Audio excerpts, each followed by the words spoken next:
फिर आपका education system, schools, मदरसे, कॉलेज, जो भी। देखिए, हम ये समझते हैं कि रोज बरोज वो जमायतें जो इस इंतहा पसंदी को काउंटर करना चाहते हैं या उनको काउंटर करना चाहिए या जिनकी जिम्मेदारी बनती है, वो रोज बरोज विड्रा करते जा रहे हैं। अच्छा, वो कौन सी पॉलिटिकल पार्टी है सर? Peoples party.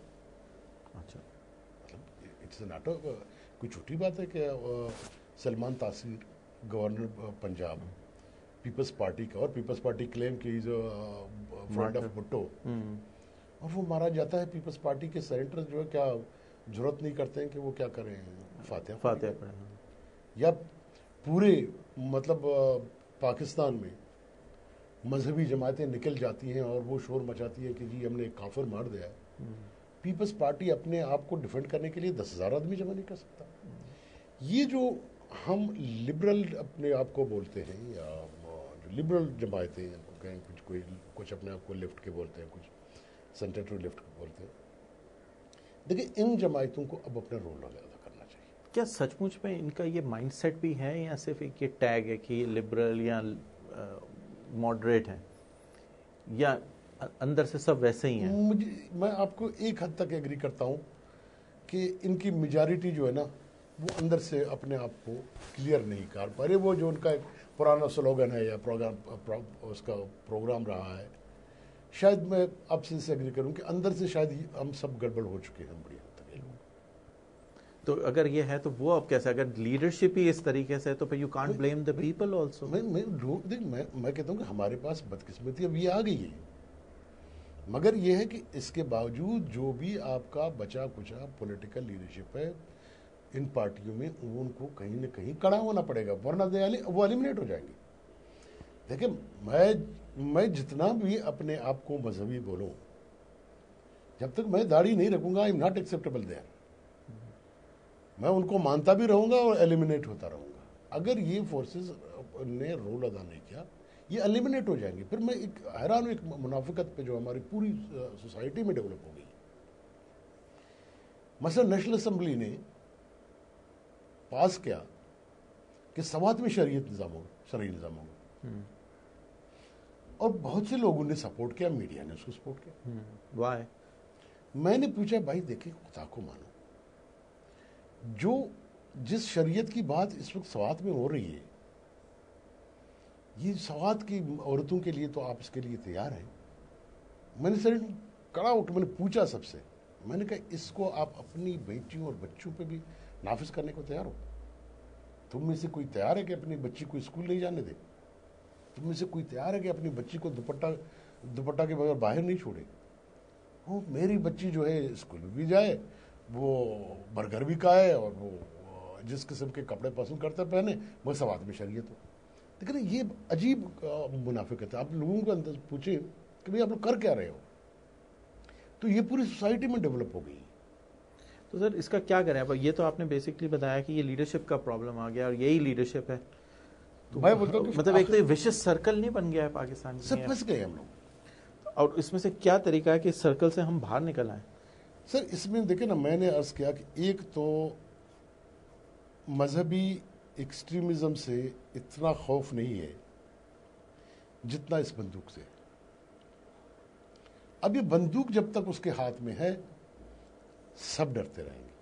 मतलब गन कल्चर तो मतलब क्लैशनिकोव कल्चर के नाम से शुरू हुआ था, अब तो मतलब इट्स एवरीवेयर। हर आदमी ने अपनी छोटी सी आर्मी बनाई हुई है। You have to eliminate this one. वो कैसे होगा सर? उसी लेगा ना उसको, या तो पॉलिटिकल पार्टी और फौज में हुकूमत और फौज ही कर सकते हैं ना, मैं और आप तो नहीं कर सकते। सही, वही मैं कह रहा हूँ। अगेन विल की बात आ जाती है, क्या ऐसी कोई विल है? देखिए, मैं एक अर्ज करूंगा कि ये विल हम लोगों के पास है या ये विल हमारे पास नहीं है। अगर हम नहीं करेंगे तो मगर ये विल अब हमें पैदा करनी पड़ेगी। दुनिया हमें इस तरह आज़ाद अब नहीं छोड़ेगी। आप पूरा यहाँ पे देखिए, एक बदकिस्मती देखिए, हमें कुछ रियलाइज़ करना चाहिए। पता नहीं आपकी इंफॉर्मेशन में कितना है, मसला इस वक्त इंडिया में पूरे बॉर्डर पे फेंसिंग नहीं हुई। हाँ, आपको ये मालूम है कि ईरान ने शुरू कर दिया?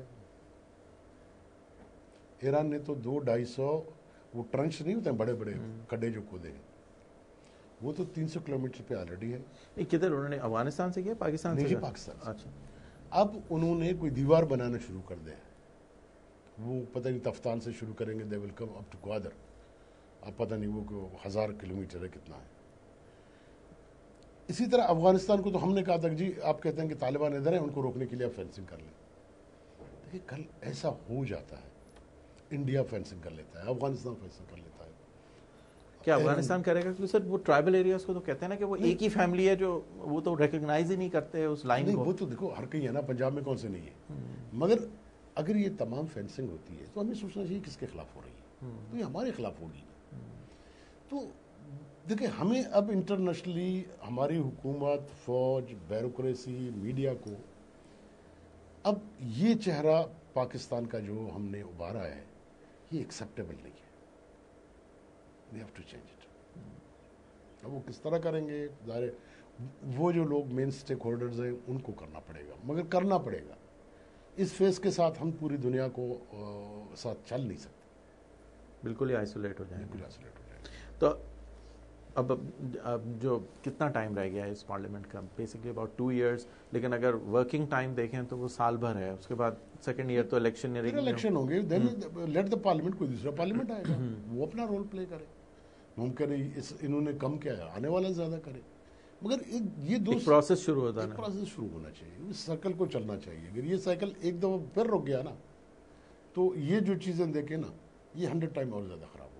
अगर डेमोक्रेटिक सर्कल है, देखिए इसमें कमजोरियां हैं। अभी तक लोग ये समझते हैं कि यहाँ हुकूमतें भी फौज बनाता है, हुकूमतें ख़त्म भी फौज करता है, और किसी तक सही भी होती है, ऐसा नहीं कि गलत है। तो इसीलिए लेकिन अब तो sir in the last 3 years फौज इज टोटली विथड्रॉन फ्रॉम।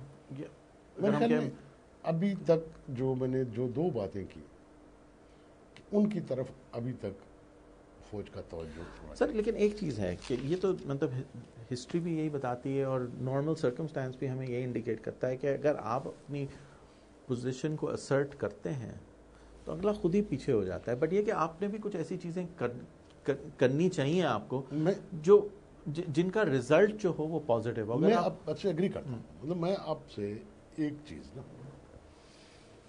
कि नवाज शरीफ, कारगिल को ले लें आप, वाजपेयी के और नवाज शरीफ के निकालने को ले लें, लोगों में चेंज आया। लोगों को जब ये एहसास हुआ पंजाब को, क्योंकि बाकी जगहों में तो पहले से था, क्योंकि हमारी बाकी जो मुल्क के लोग हैं वैसे भी वो फेडरल गवर्नमेंट से आइसोलेटेड रहे, अभी आइसोलेटेड। पंजाब में जब ये 2-3 वाकयात हुए, कारगिल हुआ, वाजपेयी का हुआ, नवाज शरीफ का हुआ, वहाँ एक रियलाइजेशन आई। वहाँ लोगों ने इस बात को महसूस की कि हमें डेमोक्रेसी के अलावा कोई चारा नहीं है, हमारी हिंदुस्तान से दोस्ती होनी चाहिए। और फिर आप उसी प्रोसेस को देखें कि anti India sentiment, anti democracy sentiment Punjab में उस वक्त कहाँ खड़े थे, आज कहाँ खड़े। क्योंकि नवाज शरीफ भले वो उसमें कामयाब हुआ नहीं हुआ, बट ये असर्ट हिमसेल्फ। मैं समझता हूँ कि डेमोक्रेटिक हुकूमतों को भी अपने आप को असर्ट करना चाहिए कि बाबा हमारे इस इंस्टीट्यूशन को, जो हमारा खाली नहीं है, ये जो पार्लियामेंट है ये सबका है। देखिए अगर इस पाकिस्तान में मैं समझता हूँ कि अगर इलेक्शन कंटिन्यूसली होते, we can be a quite better democratic country than India. हम इंडिया से कहीं अच्छे डेमोक्रेटिक मुल्क होते हैं, हमारे यहाँ इतने कंट्राडिक्शंस नहीं है, हमारे इतने प्रॉब्लम्स नहीं है, हम अपने प्रॉब्लम्स को बहुत अच्छी तरह सॉल्व कर सकते हैं, मगर हम नहीं कर पाए। मैं कहता हूँ कि इस प्रोसेस को आप जारी रहने दें। तो वो एक बात है कि समंदर में कोई चीज़ डालते हो तो वो गंद को खुद आहिस्ता आहिस्ता बाहर निकालता है। This is the democracy which can do that. Sir, on that's a very positive note, और इसी पॉइंट पे हम प्रोग्राम को ख़त्म भी करते हैं। Thank you for being on the programme. Senator बदंजो ने एक बड़ी इंटरेस्टिंग बात की कि एक तो ये कि फॉर अ चेंज इन्होंने ये बात की कि जो इश्यूज़ हैं वो हमारे अपने इश्यूज़ हैं और वो हमें ही सॉल्व करने होंगे, और परहैप्स अगर हम नहीं करेंगे तो शायद कोई दूसरा आकर हमारे लिए कर देगा। दूसरा ये कि जो डेमोक्रेटिक सिनारियो है उसको कंटिन्यू करना चाहिए। Elections need to take place. अगर हम बीच में स्टॉप करेंगे तो हो सकता है कि जो लॉन्ड्री हम क्लीन करना चाह रहे हैं वो उस तरीके से वॉश ना हो, और यही होगा कि वो कहते हैं कि अगर कपड़े को बार बार साफ करें तो उसमें से मैल निकल ही जाएगा। शायद यही एक आगे का रास्ता है, और कोई शायद रास्ता ना हो। लेकिन मोर इम्पॉर्टेंटली ये बहुत ज़रूरी है कि political leadership and all the stake holders who are involved in running the country, एक विल होनी चाहिए और ये डिसाइड कर लेना चाहिए कि शायद अब पाकिस्तान को एक नया आउटलुक, एक नया विजन की बहुत ज़रूरत है। अपना ख्याल रखिएगा। खुदा हाफिज़।